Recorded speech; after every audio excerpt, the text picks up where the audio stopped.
I've lived in California for a long time. Like most Californians, I've had the privilege of enjoying unlimited sunshine and miles of golden beaches. So for me, it's hard to imagine a life without the modern comfort. Although America is the dreamland, some had to wake up from shattered dreams. When Katrina hit in 2005, many of us realized how vulnerable we were. A few days ago, we had to live through that same nightmare again when 8 people died in Florida after Hurricane Irma cut off the AC and the power. Before the hurricane hit, we saw the evacuation. During the hurricane, we witnessed the destruction. And after the hurricane, we suffered the devastation. For the first time in history, 3.5 million Americans are homeless. It is hard to imagine a worse catastrophe than when Hurricane Harvey and Irma hit. But we were spared the worst of the damages because of all the preparation and all the evacuation orders that had went into place. However, people in Puerto Rico and the Virgin Islands were not so lucky. They had no way to get out before the hurricane. And after 90% of the islands were destroyed, they had no homes left. So what can we do to help them? They are American citizens with no voting rights, so they have no congressmen nor senators fighting for them in Washington, D.C. Of course, that does not mean we can watch them suffer. So when the current administration refused to waive shipping restrictions, also known as Jones Act, senators from other states and the media jumped in to help. There were many people calling that lift irrelevant. But if you can't lift a finger, at least lift the ban. So we can't blame you for not doing enough. Now the ban is lifted in Puerto Rico, and hopefully it is not too late to help people that are still in need. But how can you send enough to help 3.2 million American citizens in Puerto Rico and 100,000 U.S. citizens in the Virgin Islands? It is comforting to know that the U.S. Navy finally decided to send its hospital ship, the USNS Comfort, to Puerto Rico. Comfort has 1,000 hospital beds and will arrive around October 4th, which is 15 days after Hurricane Maria's visit. Is the help come a little too late? No, it is the help they desperately so need and they will finally get. It's not enough. Because Maria came with a $95 billion price tag, and Puerto Rico is already bankrupt. But we can't blame the U.S. government for not doing enough.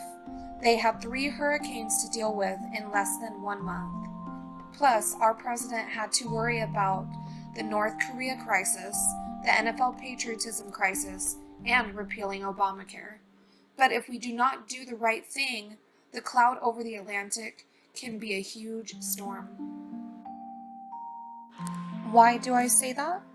Do you know that a 77-year-old victim of Hurricane Harvey just died yesterday from a flesh-eating bacteria? Power in Hurricane Harvey damaged areas that are mostly restored, but we can't save her. Can you imagine what will happen if that patient was in Puerto Rico? There would be no place to get treatment if anybody got sick. Even if they find gas to get to the hospital is most likely without power. Even if they find a hospital with power, there most likely will not be a bed for them there. Don't forget, just last year we had a serious Zika outbreak in Puerto Rico. We fought it off, but will we be so lucky this time? How can we fight a disease with no resources left?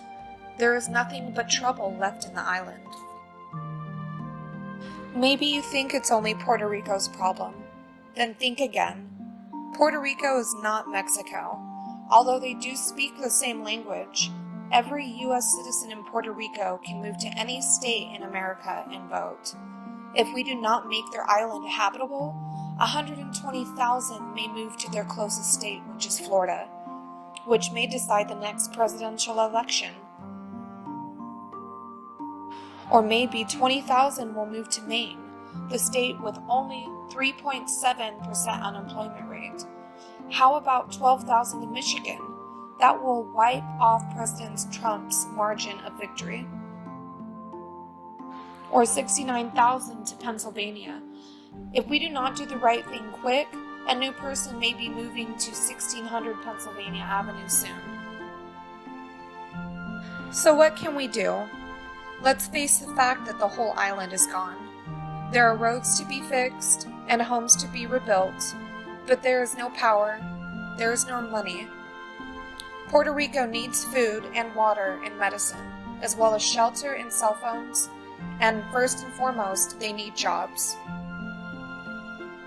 Many business owners have told me how difficult it is to get qualified workers.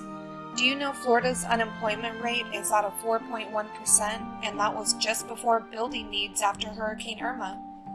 Texas stood at 4.3% unemployment, but now it is probably below zero. There must be a great demand for workers to rebuild. Why not hire workers from Puerto Rico?